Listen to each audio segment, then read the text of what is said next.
Mi esposa fingió un viaje de negocios para ver a su amante, pero le dije que debía volar en un avión con el GPS más preciso del mundo. La venganza fue revelar su hotel y su cita secreta en el discurso del Congreso donde éramos colegas. Hola, mi nombre es Daniel. Mi vida era un manual de instrucciones para el éxito, socio en una consultora de tecnología de alto nivel, una casa con piscina, y mi esposa, Laura, la mujer que se suponía que era mi alma gemela. Trabajábamos en el mismo sector, a menudo juntos, lo que, irónicamente, nos permitió construir una coartada perfecta para la mentira que ella estaba viviendo. Durante 10 años, construimos un imperio juntos. Laura era brillante, organizada, y tenía un encanto hipnótico que usaba para cerrar tratos. Hace un año, noté que algo cambiaba. Ella se volvió distante, irritada si yo llegaba temprano a casa y, de repente, tenía muchísimos viajes de negocios urgentes a ciudades donde nuestra consultora no tenía clientes importantes. Estos viajes siempre coincidían con fines de semana largos. El último de esos viajes fue el que me rompió por completo, pero también me dio la pista. Hace 3 semanas, Laura me anunció que tenía que ir a San Francisco para cerrar un acuerdo importante con una startup de semiconductores. Me dijo que el cliente era obsesivo con la discreción y que no me podía dar detalles. El viaje duraría 4 días, de jueves a domingo. Yo, ya con la mosca detrás de la oreja, la dejé ir, pero no sin antes poner una trampa, una muy técnica. Yo trabajo en sistemas de navegación y rastreo por satélite. Un par de meses antes, le había regalado a Laura una maleta de viaje de alta gama, supuestamente como un obsequio de aniversario. Lo que ella no sabía es que, dentro del forro, había instalado un chip GPS de grado militar que yo había desarrollado para un prototipo. Era indetectable con escáneres comunes y solo se comunicaba a través de una aplicación segura en mi servidor. Era mi propia versión de un cinturón de castidad tecnológico. Laura se fue el jueves.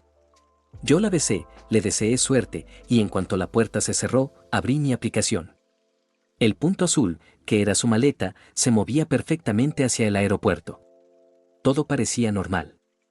Despegó, y el rastreador se detuvo por un par de horas sobre el océano. Pero cuando el avión aterrizó, el punto azul no fue al centro de San Francisco, donde estaban los clientes corporativos. El punto azul se detuvo en Phoenix, Arizona. Phoenix.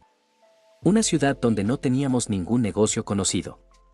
Lo primero que hice fue ir a mi oficina. Revisé las bases de datos de clientes y los correos de la empresa. 0 acuerdos en Phoenix. 0. Ella me había mentido sobre la ciudad y por ende, sobre el viaje. El rastreador se movió de Phoenix a un vecindario de lujo y se detuvo en un gran complejo de apartamentos. Estuvo allí 3 horas. Luego, se movió de nuevo y se registró en un hotel boutique en el centro de Phoenix. Pero no era un hotel de congresos, era conocido por ser un lugar de escapadas románticas y discreción. El chef se mantuvo fijo en ese hotel durante las siguientes 72 horas. Mi siguiente paso fue usar mis recursos. Llamé a un contacto en el aeropuerto de San Francisco y le pedí que verificara el manifiesto de vuelo de Laura. No voló a San Francisco. Voló directo a Phoenix. Ella me había mentido con todos los detalles. Usando el nombre del hotel boutique, me metí en las redes sociales. Busqué personas que estuvieran en Phoenix y que tuvieran alguna conexión con Laura. Encontré algo en LinkedIn que me hizo temblar, un ex colega nuestro, Marcos, que se había mudado a Phoenix hace un año. Marcos siempre había coqueteado con Laura, incluso en nuestra boda. Marcos era el dueño de ese complejo de apartamentos donde el GPS de Laura se había detenido al llegar. El círculo se cerró. Laura había fingido un viaje de negocios a San Francisco para tener un fin de semana secreto de 4 días con su amante, Marcos, en Phoenix. Pero la venganza de un ingeniero de sistemas no es con gritos ni platos rotos. Es con código y precisión. Yo no la enfrentaría por teléfono. Yo esperaría el momento en que ella regresara, pensara que se había salido con la suya, y luego la destruiría en el lugar que más le importaba, la cima de nuestra carrera. El lunes siguiente, teníamos el Congreso Nacional de Consultoría Tecnológica. Ambos éramos oradores principales, compartiendo el escenario con los líderes del sector. Ese era mi escenario. Mientras Laura volaba de regreso, yo descargué todos los datos de su GPS, la ruta, la duración de su estancia en el apartamento de Marcos y las 72 horas fijas en el hotel boutique. La prueba era irrefutable. Ahora, Solo me faltaba el método de exposición. Mi venganza tenía que ser limpia, legalmente difícil de refutar y profesionalmente letal. Llegó el lunes. Laura entró a casa el domingo por la noche. Estaba radiante, bronceada y con una energía que no había visto en meses. Me trajo una camiseta barata del aeropuerto de San Francisco y me dijo que el acuerdo había sido agotador. Yo la abracé y le dije, no te preocupes, mi amor. Mañana es nuestro gran día en el Congreso. Será tu momento de brillar. Ella no tenía idea de que, en menos de 24 horas, su brillo se convertiría en ceniza. En el Congreso, nuestro panel estaba programado para la tarde. El tema era la transparencia y la precisión en los sistemas de navegación del futuro. Alexander, el CEO, nos presentaría a ambos. Me vestí con mi mejor traje. Laura se veía impresionante, lista para dar su discurso sobre ética empresarial. Ella no sabía que yo había pasado la noche programando un pequeño script que se inyectaría en su presentación. Llegó el lunes. Laura entró a casa el domingo por la noche. Estaba radiante, bronceada y con una energía que no había visto en meses. Me trajo una camiseta barata del aeropuerto de San Francisco y me dijo que el acuerdo había sido agotador. Yo la abracé y le dije, no te preocupes, mi amor. Mañana es nuestro gran día en el Congreso. Será tu momento de brillar. Ella no tenía idea de que, en menos de 24 horas, su brillo se convertiría en ceniza. Me vestí con mi mejor traje.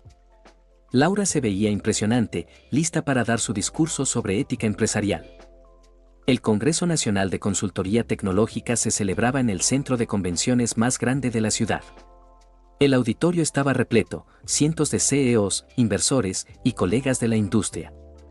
Nuestro panel estaba programado para la tarde, justo antes del discurso del CEO de Google. Era el momento de máxima visibilidad. Nuestro tema, la transparencia y la precisión en los sistemas de navegación del futuro.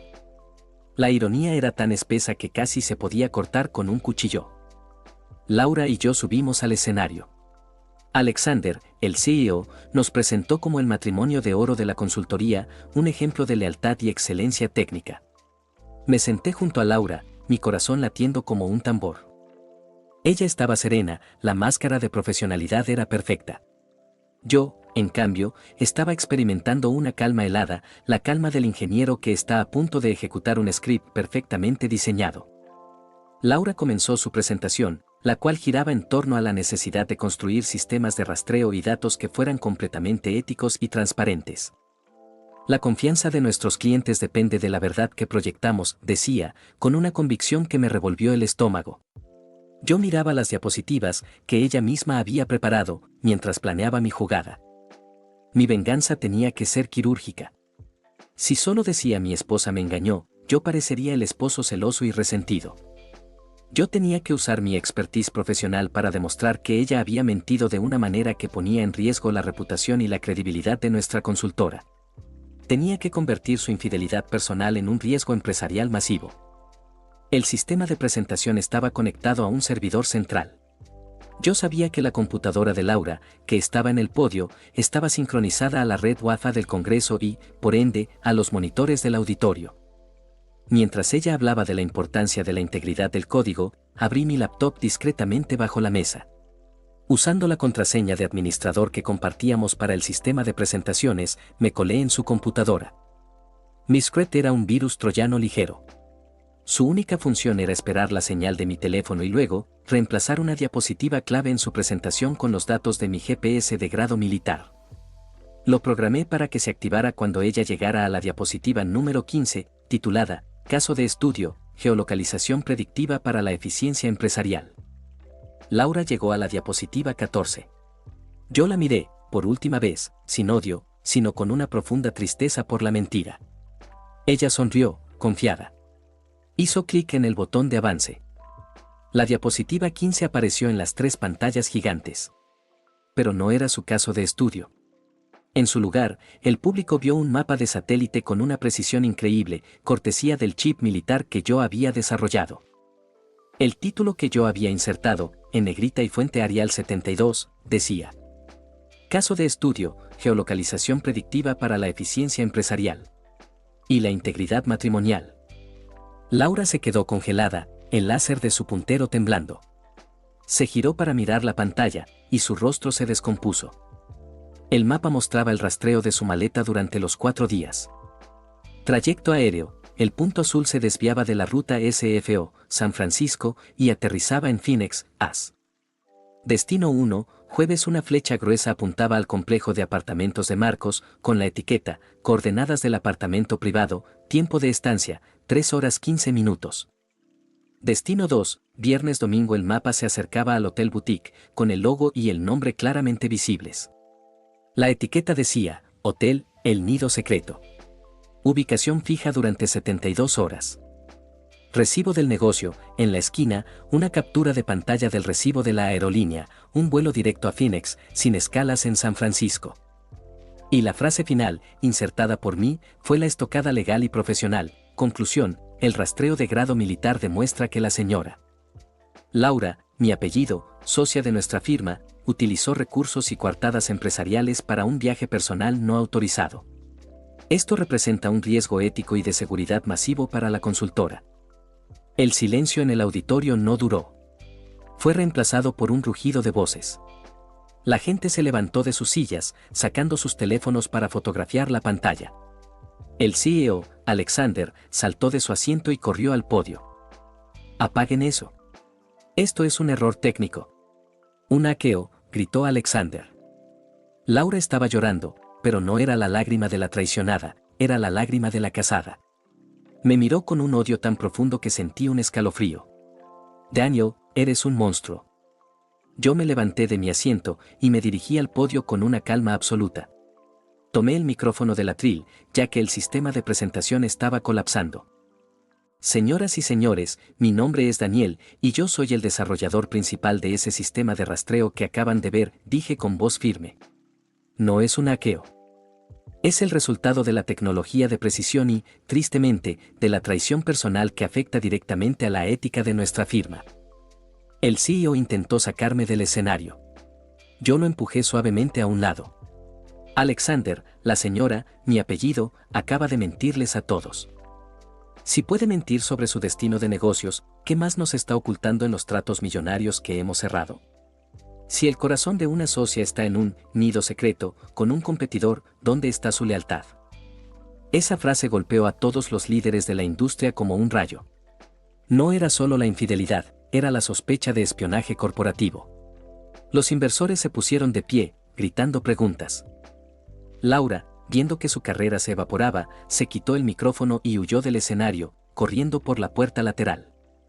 Pero la venganza de un ingeniero no termina con una diapositiva. Yo sabía que, al verme exponerla, Laura cometería un error de pánico.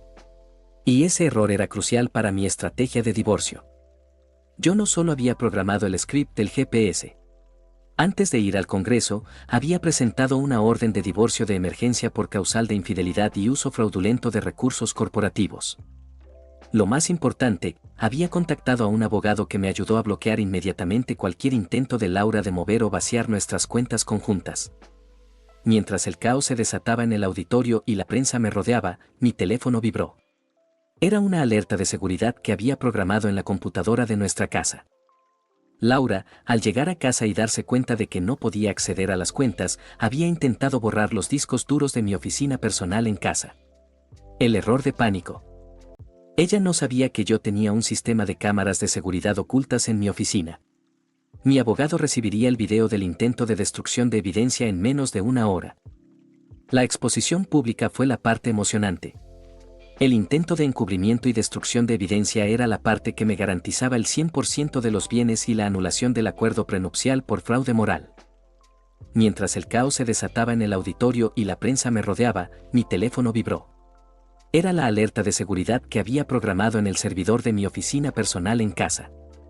Laura, en un ataque de pánico puro, había intentado borrar los discos duros y servidores de mi home office. Ella no sabía que esa oficina era mi santuario tecnológico, con sistemas de respaldo triple y cámaras de seguridad ocultas. El sistema no solo bloqueó su acceso, sino que grabó su intento de destrucción de evidencia con una claridad meridiana.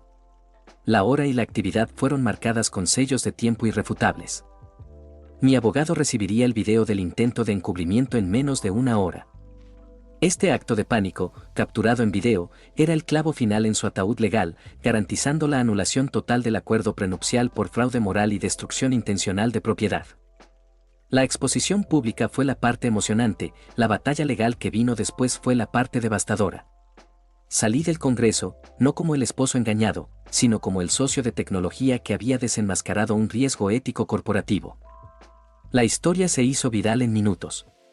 Los medios no hablaban del divorcio, sino de la traición por GPS y el espionaje empresarial. Mi abogado, el señor Reyes, un tiburón de las leyes de fraude corporativo, actuó con la precisión de un misil. El mismo lunes por la noche, antes de que Laura pudiera contratar a un abogado serio o hablar con alguien, el señor Reyes presentó una orden de restricción de activos de emergencia ante el tribunal. No solo congeló nuestras cuentas conjuntas, sino que también congeló todas las cuentas de Laura y, lo más importante, las acciones de la consultora que estaban a su nombre. Alegando que el ascenso y la participación accionaria de Laura se basaban en una trayectoria profesional manchada por la deshonestidad y el uso indebido de recursos de la empresa. Laura regresó a casa esa noche. No hubo gritos, no hubo pelea. Yo la estaba esperando en el salón. Ella entró y me lanzó la camiseta de San Francisco a la cara. Sus ojos estaban inyectados en sangre. Me arruinaste, Daniel. Eres una basura. Te voy a quitar hasta los calcetines. Yo le entregué un sobre. Léelo, Laura. Ya no tengo que discutir contigo. Tu abogado lo hará. El sobre contenía la orden de restricción de activos y la solicitud de divorcio. Al ver la orden de congelación, se desplomó. No puedes. Mi abogado. Yo tengo un acuerdo prenupcial. Léela de nuevo, le dije con calma. El acuerdo prenupcial tiene una cláusula de moralidad y lealtad. El video de tu intento de borrar mi trabajo y la prueba irrefutable de fraude corporativo que presenté hoy, todo eso anula el acuerdo. No te voy a quitar los calcetines, Laura. Te voy a quitar la mitad de tu vida profesional y legal. Por cierto, la maleta y el GPS están en la bodega. La recuperé para mi abogado. La caída de Laura fue rápida y total. La junta directiva, presionada por el escándalo viral y la inminente auditoría que yo había insinuado en el Congreso, la destituyó como socia al día siguiente. No podían permitirse el riesgo de un juicio por fraude con un socio que usaba el tiempo y los recursos de la empresa para ver a su amante, que casualmente era un competidor potencial. Ella perdió su puesto, su reputación y su acceso a la fortuna que tanto había valorado. Tuvo que mudarse a un apartamento alquilado, ya que el tribunal prohibió la venta de la casa hasta que finalizara el juicio. Pero mi venganza no estaba completa sin Marcos, el amante. Marcos, el playboy que vivía en Phoenix, pensó que estaba a salvo. Él era un excolega, por lo que la infidelidad era un problema entre Laura y yo. Lo que él no sabía es que, en mi script de exposición del GPS, había un componente legal muy específico. Cuando accedí a su complejo de apartamentos, el rastreador de mi maleta había captado algo más que la dirección. La tecnología de grado militar también había captado la dirección IP de la red Wi-Fi del apartamento de Marcos y los metadatos de las fotos que Laura había subido a su nube personal durante el fin de semana. Estos datos revelaron que Laura había estado usando el Wi-Fi de Marcos para enviar correos electrónicos a su cliente secreto en San Francisco, no para cerrar un trato, sino para filtrar información confidencial sobre nuestra consultora a una empresa competidora. Ella lo hacía para impresionar a Marcos, que estaba intentando establecer una consultora propia en Phoenix. Le envié estos datos a Alexander, el CEO. Alexander, furioso por el riesgo de espionaje corporativo y el daño a la marca, no dudó. Inició una demanda civil masiva contra Marcos por espionaje industrial, usando la evidencia del GPS de Laura y los metadatos. La venganza perfecta se cumplió. Exposición pública, Laura humillada en el Congreso ante toda la industria. Destrucción financiera, congelación de activos y anulación del acuerdo prenupcial. Castigo al amante, Marcos, el playboy, enfrentando una demanda millonaria por espionaje industrial, viendo su startup arruinada antes de nacer y su reputación destruida en Phoenix. El proceso de divorcio fue rápido y a mi favor. Laura fue declarada culpable de fraude moral y financiero, y el juez me otorgó la mayoría de los bienes, citando la destrucción de evidencia y la falta de lealtad como factores atenuantes. Mi maleta, el regalo de aniversario, se convirtió en la pieza clave de evidencia. Al final, me quedé con la casa, mi trabajo y, lo más importante, mi dignidad. Laura se fue de la ciudad, con su reputación en ruinas y un rastro de demandas a sus espaldas. Marcos tuvo que vender su apartamento de lujo para pagar las primeras rondas de su defensa legal contra la empresa de Alexander. Yo aprendí una lección crucial: en el mundo moderno, la confianza es la única cosa que no se puede hackear fácilmente. Y si alguien intenta mentirte usando tecnología, asegúrate de que tu tecnología sea más precisa. Gracias a todos por escuchar esta historia. Agradecería si se suscriben y dan like, me ayudaría a poder monetizar mi contenido, el cual es mi sueño, y no se olviden de comentar que ayuda a que YouTube me recomiende.